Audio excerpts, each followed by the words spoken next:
안녕하세요. 저희 집은 오빠가 둘 있고요. 저랑 엄마 아빠까지 이렇게 5식구입니다. 그러다 몇 년 전에 큰 오빠가 결혼하고 1년 있다가 바로 작은 오빠도 결혼했죠. 결혼 전 가족들이 모여 식당에서 식사할 때 엄마가 말씀하시길 아이고 두 아들 장가 보내고 며느리도 둘이나 있으니 이제 나도 며느리가 해주는 밥 좀 받아 먹어보겠네 라고 하며 전형적인 시어머니 멘트를 날렸습니다. 저는 새언니 편을 들어주는 착한 올케가 되고 싶었기에 엄마의 옆구리를 쿡 찌르며 눈치를 줬습니다. 그런데 작은 새언니가 글쎄 어머니 걱정 마세요. 앞으로 숟가락 하나 까딱하지 마세요. 라고 자신만만하게 말하더라고요. 작은 새언니의 대답에 엄마는 입이 귀에 걸리시면서 진심으로 뿌듯한 표정을 지어 보이셨죠. 그리고 그의 명절에 우리 가족은 뜻하지 않던 지옥을 만났습니다. 다들 명절 전에 대청소 한 번씩은 하잖아요.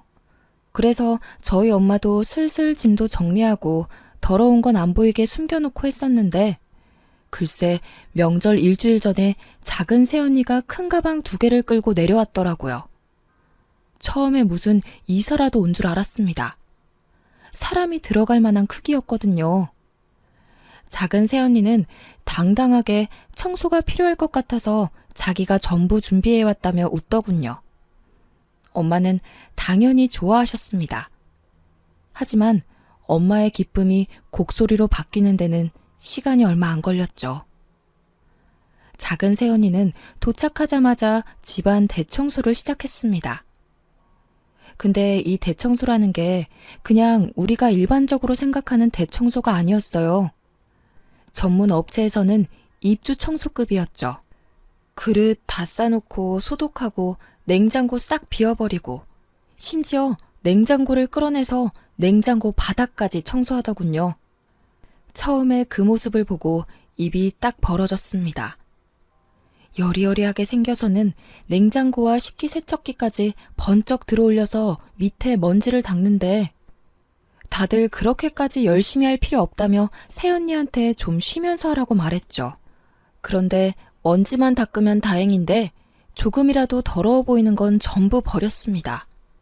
오래되고 찌그러지고 코팅 벗겨진 양은 냄비는 알루미늄 중독에 걸린다면서 버렸고 또 코팅 벗겨지는 프라이팬은 납, 알루미늄, 멜라닌 중독에 걸린다면서 냅다 버렸습니다.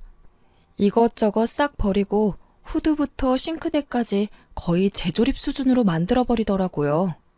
저희 집 주방이 오래되다 보니 싱크대 실리콘 부분에 곰팡이가 있었는데 그걸 세제를 이용해서 닦는 게 아니고 실리콘을 전부 긁어내고 새로 했습니다. 엄마는 엄청 당황하더니 이렇게 다 버리면 어디다가 밥 해먹냐고 소리를 지르는데 작은 새언니는 눈 하나 깜짝하지 않고 어머니 냄비 같은 거 아끼지 마세요. 이거 얼마 한다고. 건강 잃으면 어떻게 하시려고요? 라고 대답했습니다. 새언니 말도 전부 맞는 말이라서 그때부터 우리 가족들은 새언니의 행동 하나하나를 관찰했습니다. 저 시집갈 때 주신다고 모아둔 냄비 그릇 다 꺼내서 씻고요. 싱크대 안에 라벨별로 줄 서 있는 양념통을 보고 뭔가 잘못되어 가고 있다는 걸 느낄 수 있었죠. 저녁 식사를 하면서도 엄마는 주방 살림들을 죄다 내다 버린 것에 대해 화가 안 풀려서 씩씩거리는데 작은 새언니가 대뜸 저에게 20만 원을 주더군요. 아가씨, 내일 청소 좀 하게 어머니 아버님 모시고 찜질방 좀 갔다가 외식하고 늦게 들어오세요. 라고 합니다. 오늘의 일을 떠올려 볼 때 엄마와 제가 집을 비운다면 얼마나 무시무시한 결과를 초래할지 덜컥 겁이 나긴 했거든요. 그래도 며느리가 자기 돈 꺼내주면서 엄마 모시고 찜질하고 맛있는 거 먹고 오라는데 안 갈 이유가 없다고 열심히 엄마를 설득했어요. 다음날 새벽 5시부터 일어나 주방에서 뒤집는 소리에 신경이 쓰이긴 했지만 저는 엄마를 설득해서 부모님과 하루 종일 나가서 찜질도 하고 저녁도 거하게 먹고 돌아왔습니다. 그리고 그날 밤 집으로 돌아온 부모님과 저는 집안의 살림이 절반 이상 증발해버린 마법을 목격하고 말았죠. 특히 엄마는 대문 앞에 내쳐져 있는 집안 살림들을 보며 망연자실했습니다. 지나가던 동네 사람들이 이 집 이사 가냐고 묻더라고요.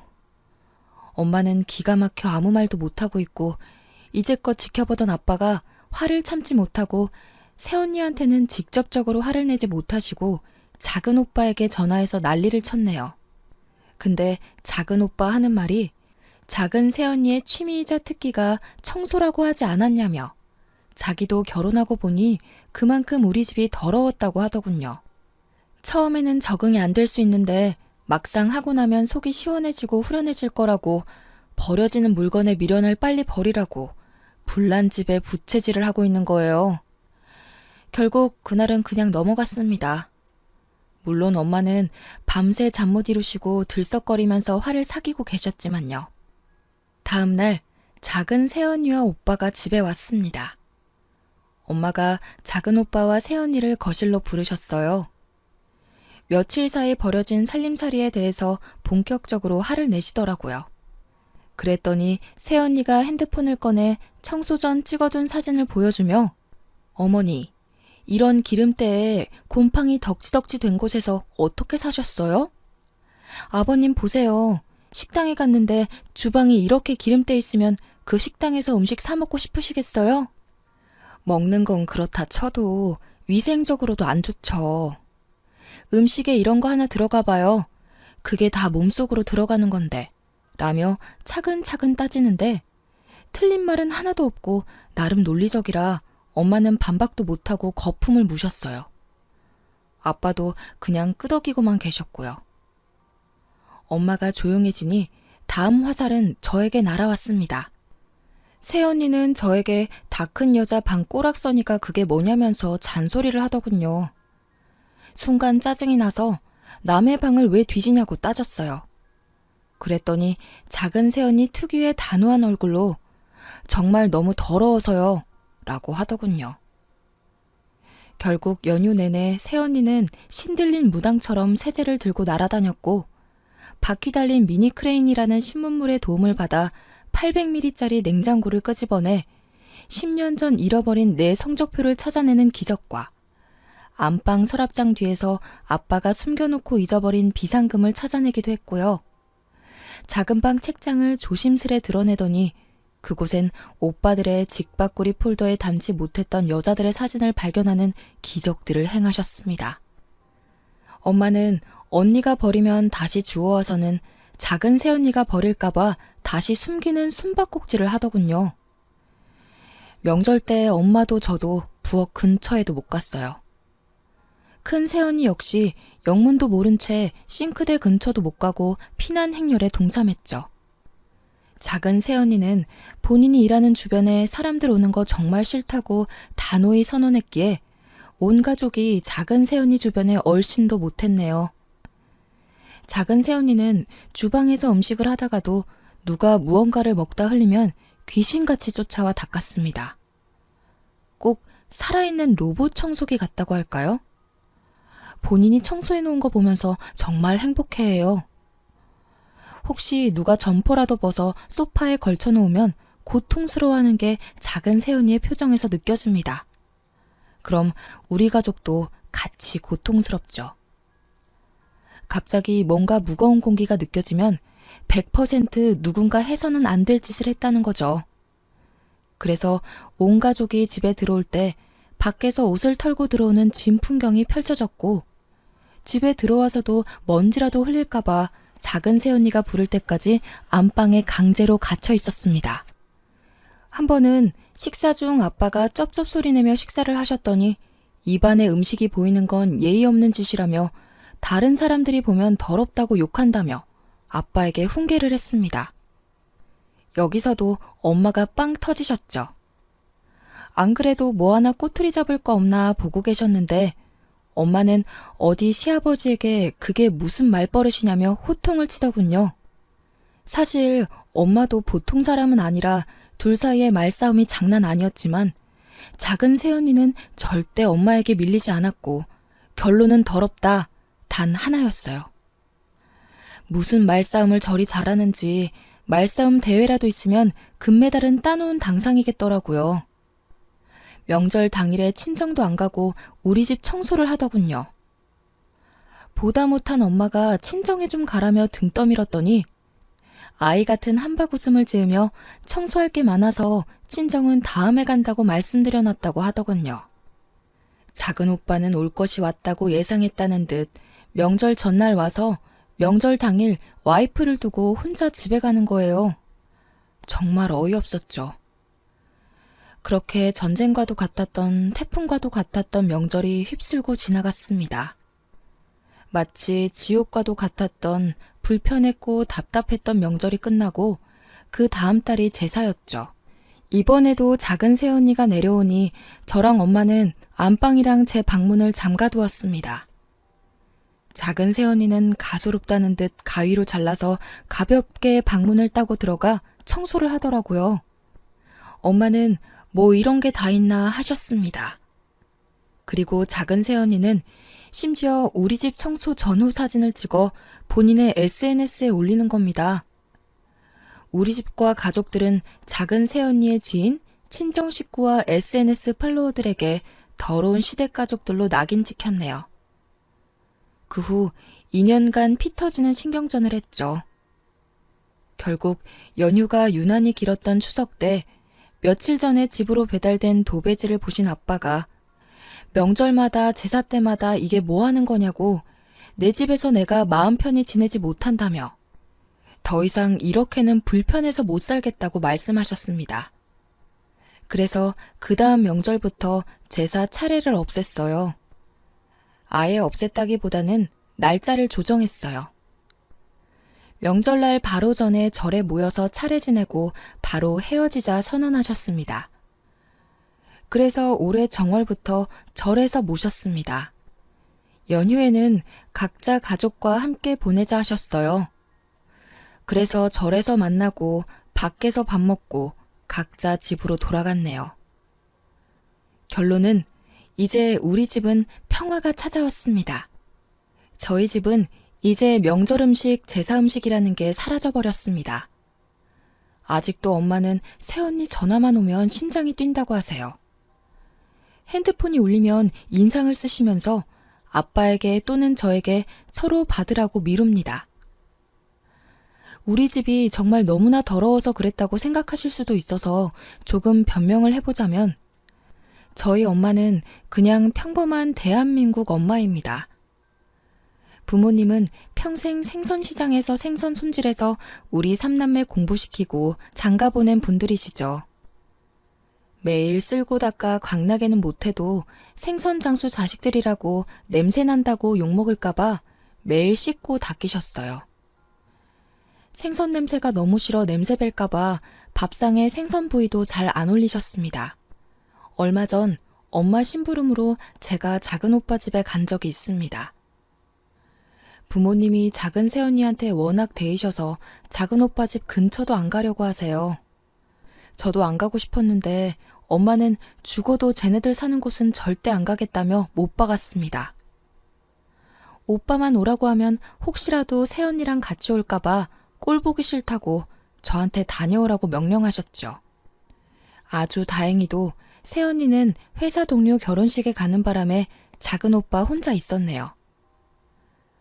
작은 오빠네 신혼집을 처음 들어가는데 감탄사를 내뱉고 말았습니다. 현관에서부터 위생적 아우라가 느껴지더군요. 집 안에 들어갔는데 현관문 옆방에 청소기들이 종류별로 다 서 있습니다. 밀어서 닦는 것, 밀어서 빠는 것, 밀어서 쓰는 것, 자기 혼자 닦는 것, 혼자 빠는 것 등등 말이죠. 현관에는 소독용 에탄올이 분무기 타입으로 비치되어 있었고 세탁실에는 수집이라도 하는지 우리나라에서 구할 수 있는 모든 종류의 세제가 가지런히 놓여 있었네요. 심지어 락스는 말통으로 있더군요. 게다가 모든 세제들의 라벨이 한 방향을 보고 서 있음은 물론이었고 거실은 그냥 모델하우스 같았습니다. 싱크대 위에 그 흔한 밥통도 없어요. 거실에도 6인용 식탁이랑 TV만 있었죠. 혼자 쓸고 빠는 로봇 청소기만 거실을 돌아다니더군요. 오빠한테 이렇게 어떻게 사냐고 물어보니 오빠한테 청소하라고 강요는 안 한다고 합니다. 처음에는 하도 피곤하게 해서 싸우기도 했는데 이제는 타협도 보고 적응도 되어서 사용한 물건 제자리에만 놓으면 부딪힐 일이 없다네요. 막상 지내보니 이게 훨씬 편하기도 하고 위생적인 것도 알겠고 물건 찾을 때도 항상 제자리에 있어서 편하다면서 저에게도 마치 종교 전파하듯 권유하는 겁니다. 새언니가 스트레스를 청소로 푸는 스타일이라 그렇다며 저보고 이해하라네요. 우리 집 한번 다녀오면 작은 새언니 얼굴이 빛이 난대요. 우리는 작은 새언니 때문에 짐 들고 이방저방으로 피난 다니는데 내년 여름 휴가 때 본가로 내려온다 하길래 앞으로 또 우리 집에 발 들여놓으면 의절하겠다 말했네요. 정말로 작은 새언니가 한번 다녀가면 아빠 혈압이 올라가세요. 오죽하면 명절이나 생신 다가오면 작은 새언니가 밀대 들고 쫓아오는 꿈을 꾼다고 하십니다. 앞으로는 집에서 모이는 일은 없도록 하자는 부모님의 바람을 다시 한번 당부하고 심부름을 마치고 작은 새언니 오기 전에 도망 나왔네요. 다들 청소가 취미인 며느리 생기는 건 부러운 거 아니냐며 말씀하셨지만 직접 겪어보니 말 그대로 공포예요. 제 방에 있던 침대 매트리스를 작은 몸으로 마당까지 질질 끌고 나와서 어휴 더러워 하면서 작대기로 팡팡 때리는데 여린 몸으로 저렇게까지 하는 새언니가 경이롭더군요. 그런데 다음은 또 뭘 할까 하는 공포를 느끼기도 한답니다. 생각해보면 저희 가족은 좀 특별한 것 같아요. 작은 새언니가 청소에 미친 사람인 것처럼 큰 새언니도 만만치 않거든요. 큰 새언니는 학교 선생님입니다. 그래서 그런지 무슨 일만 있으면 앞사람한테 설교를 해요. 그런데 큰 새언니가 그러면 큰오빠는 또 경건하게 경청하고 있어요. 한 번은 당뇨가 있는 아빠가 술을 드시고 들어오셨습니다. 때마침 집에 들른 큰 새언니한테 딱 걸려서 1시간 반 동안 설교를 들었네요. 듣다가 아빠가 화가 나서 소리 지르면 아버님 화내지 말고 이야기 들어보라면서 술이 당뇨에 미치는 악영향과 그로 인해 약이 되는 각종 합병증과 합병증으로 생길 수 있는 집안 가족들의 상심에 관하여 심도 있게 설명했습니다. 입원 또는 수술이라도 하는 날에는 가족들이 간병에 관해서 미루다가 싸움 나는 집안도 있다며 별의별 예시를 다 들어주는데 아빠는 언니의 논리정연한 말에 반박하지는 못하고 그저 한숨 한 번 쉬고 힘들어하기만 하셨어요. 큰 새언니가 입을 한 번 열면 아주 그냥 박찬호급이에요. 다들 알겠으니 그만하라고 설득하면 아니요, 아직 덜 끝났어요 하면서 또 다른 예시를 들더니 하나하나 다시 설명합니다. 큰오빠는 제대로 조련되었는지 큰 새언니가 입만 열면 말리지는 못할 망정 경건하게 경청하면서 추임새도 넣어요. 더 웃긴 건 작은 오빠도 그런 큰 새언니를 욕했었어요. 시부모를 학생 보듯 한다고 그랬던 작은 오빠는 작은 새언니를 데려왔네요. 큰 새언니랑 작은 새언니랑 붙으면 누가 이길까요? 사실 한번 새언니 둘이서 붙은 적이 있어요. 작은 새언니가 락스를 생수처럼 쓰는 걸 보고 큰 새언니가 동서 나랑 이야기 좀 해 라고 입을 열었죠. 뭔 일이 나려나 싶어 온 가족이 긴장했네요. 하지만 새언니들의 싸움은 얼마 지나지 않아 작은 새언니의 완승으로 끝났습니다. 큰 새언니는 동서 락스는 독성 물질이 어쩌고 저쩌고 지나치게 사용하면 어쩌고 저쩌고 작은 새언니가 더럽지 않아요? 라고 말하고 큰 새언니가 하지만 락스는 독성가스가 어쩌고 저쩌고 말하면 작은 새언니는 깨끗하지 않아요? 다시 큰 새언니가 그래도 가족의 건강을 생각해서 어쩌고 저쩌고 라고 하니 작은 새언니가 그럼 형님이 하실래요? 제가 보고 배울게요 라고 하더군요. 결국 큰 새언니가 미안하다고 하고 이렇게 허망하게 끝났네요. 그 뒤로 작은 새언니가 주방일 끝내고 돌아서면 큰 새언니가 바로 짐 챙겨서 식구들 몰고 청소 끝낸 방으로 들어갑니다. 무슨 대관령 양떼 목장의 양떼 같아요. 우리 엄마 아빠 평생 생선 팔아 과외시켜 좋은 대학 보내고 집 사서 장가 보냈더니 깔끔 대마왕 서장훈과 투머치 말 많은 박찬호를 데려왔네요. 두 분께 개인적인 감정이 있는 건 아닙니다. 그쪽으로 유명한 대명사라서 언급했습니다. 중간에 낀 저로서는 남은 엄마 아빠가 걱정인 거죠. 저야 시집 가면 벗어나는 거니까. 하지만 엄마 아빠는 새언니들과 앞으로 살아갈 날이 훨씬 더 많은데 두 새언니들의 확고한 고집이 꺾일 것 같지 않네요. 뭐 그 고집이 나쁜 쪽은 아닌 거니까 다 듣고 보면 틀린 말은 아니고 다 좋자고 하는 거잖아요.